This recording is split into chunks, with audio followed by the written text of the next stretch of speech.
అందరికీ నమస్కారం. మా యూట్యూబ్ ఛానల్కి స్వాగతం. ఇవాళ మనం మన యూట్యూబ్ ఛానల్లో శ్రీకాళహస్తీశ్వర దేవాలయాన్ని చూడబోతున్నాము. శ్రీకాళహస్తీశ్వర దేవాలయంలో మనకు శివుడు కొలువై ఉన్నాడు. ఇక్కడి శివలింగం ప్రత్యేకత ఏమిటంటే ఇది పంచభూత లింగాలలో ఒకటైన వాయులింగ క్షేత్రం. అంటే ఇక్కడ శివుడు వాయు రూపంలో ఉంటారు. దీనికి ప్రత్యక్షమైన సాక్ష్యం ఏంటంటే ఇక్కడ గర్భగుడిలో గాలి ప్రవాహం మనకు స్పష్టంగా తెలుస్తుంది. ఎలాగంటే ఇక్కడ దీపాలు ఎప్పుడు గాలికి రెపరెపలాడుతున్నట్లుగా ఉంటాయి. ఇప్పుడు మనం ఈ ఆలయ యొక్క చరిత్రని చూద్దాము. అసలు ఈ ఆలయానికి శ్రీకాళహస్తి అనే పేరు ఎలా వచ్చిందంటే పూర్వము శ్రీ అంటే సాలీడు, కాలము అంటే సర్పము, ఏనుగు అంటే హస్తి, ఈ మూడు ప్రాణులు శివుడిపై గల అపారమైన భక్తితో ప్రతిరోజు సర్పము రత్నాలను తెచ్చిపెట్టి పూజించేది, ఏనుగు నీటితో అభిషేకించి పూలను తెచ్చిపెట్టేది, అలాగే సాలీడు లింగంపై జాలంతో కప్పేది ఎండ పడకుండా.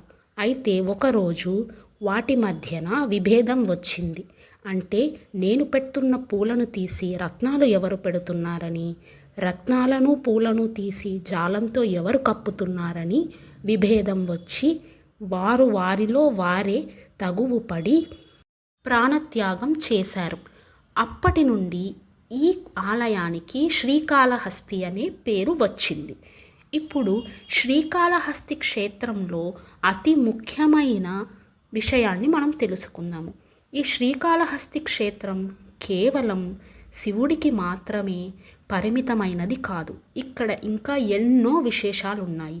అందులో ముఖ్యమైనది రాహుకేతు దోష నివారణ పూజలు. ఈ ఆలయం ఈ పూజలకి చాలా ప్రత్యేకమైనది. ఈ పూజలు ఉదయం 6 నుండి సాయంత్రం 6 వరకు చేస్తారు. మనము టోకెన్ అనేది అంటే టికెట్ అనేది ఆలయానికి వెళ్ళే తీసుకోవాలి. 4 గంటల వరకు అంటే ఉదయం 6 నుండి సాయంత్రం 4 వరకు, కొన్ని సందర్భాలలో ఉదయం 5 నుండే టికెట్స్ ఇవ్వడం జరుగుతుంది. సాయంత్రం 4 వరకు మాత్రమే ఇస్తారు. ఎందుకంటే 6కు ఈ పూజా విధానాన్ని ఆపేస్తారు. 500, 750, 1500, 2000, 5000 టికెట్స్ రాహుకేతు పూజకు ఉన్నాయి. ఈ పూజ టికెట్స్ ధరలు వేరైనప్పటికీ పూజా విధానం అందరికీ ఒకేలాగే ఉంటుంది. కానీ వేరే వేరే మండపాలలో కూర్చోపెడతారు. 5000 టికెట్ తీసుకున్న వారికి స్వామివారి ఆలయం పక్కనే ఉన్న రాహుకేతువు వాటి దగ్గర అంటే లింగాలుగా ఉంటాయి, వాటి దగ్గర కూర్చోపెట్టి పూజ చేపిస్తారు. ఇప్పుడు ఈ విశేషమే కాకుండా ఇంకొక ముఖ్యమైన విశేషం ఈ ఆలయానికి ఉంది. అదేంటంటే వినాయక స్వామి. ఇక్కడ పాతాళ వినాయకుడు ఉన్నాడు.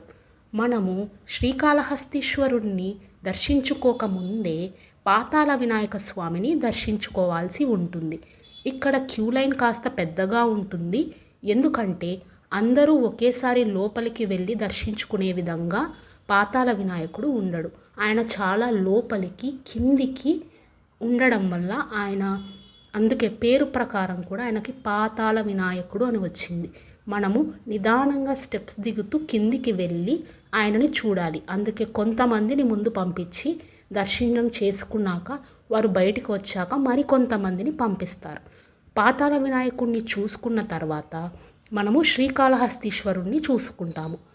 అలాగే పక్కనే మనకు కొలువై ఉన్న జ్ఞానప్రసూనాంబికా దేవి ఆలయాన్ని కూడా చూడడం జరుగుతుంది. ఈ విధంగా మనకు ఇన్ని ప్రత్యేకతలతో ఈ ఆలయం విరాజిల్లుతుంది.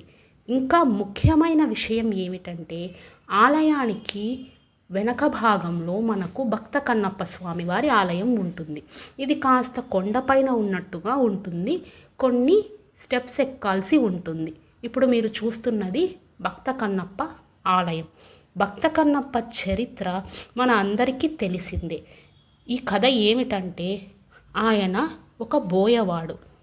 తన నిష్కల్మషమైన హృదయంతో శివుణ్ణి నిరంతరం పూజించేవాడు. ఆయన నోటితో నీళ్లు తెచ్చి స్వామికి అభిషేకం చేయడము, వేటాడిన మాంసం తెచ్చి స్వామికి సమర్పించడం చేసేవాడు. ఒకరోజు శివుడి కంటి నుండి రక్తం రావడం చూసిన ఆయన తన 2 కళ్ళని స్వామికి సమర్పించాడు. మొదటి కన్ను సమర్పించేటప్పుడు ఎటువంటి సమస్య రాలేదు. 2వ కన్నుని సమర్పించేటప్పుడు తన పాదాన్ని ఆధారంగా శివలింగంపై పెట్టి 2వ కన్నుని సమర్పిస్తాడు. ఇంత నిష్కల్మషమైన భక్తికి మెచ్చి మహదేవుడు ప్రత్యక్షమవుతారు. అప్పుడు ఆయనను ఇక్కడే కొలువుండమని వరమిస్తారు. ఆ విధంగా భక్త కన్నప్ప ఆలయం ఇక్కడ వెలసింది. ఇలా ఎన్నో ప్రత్యేకతలతో విరాజిల్లుతున్న శ్రీకాళహస్తీశ్వర స్వామి వారి ఆలయం మీరు కూడా తప్పకుండా కుదిరినప్పుడు దర్శించి తరించండి. శ్రీకాళహస్తీశ్వర స్వామి వారి ఆలయం ఎంతో పుణ్యం చేసుకుంటేనే దర్శన భాగ్యం కలుగుతుందని ఇక్కడి వారి నమ్మకం. మీరు కూడా సమయం ఉన్నప్పుడు దర్శించుకుంటారని కోరుకుంటున్నాను. ఈ వీడియో మీకు నచ్చినట్లయితే మా ఛానల్ని సబ్స్క్రైబ్ చేయండి. ఈ వీడియోను చూసినందుకు కృతజ్ఞతలు. ఓం శ్రీకాళహస్తీశ్వరాయ నమః.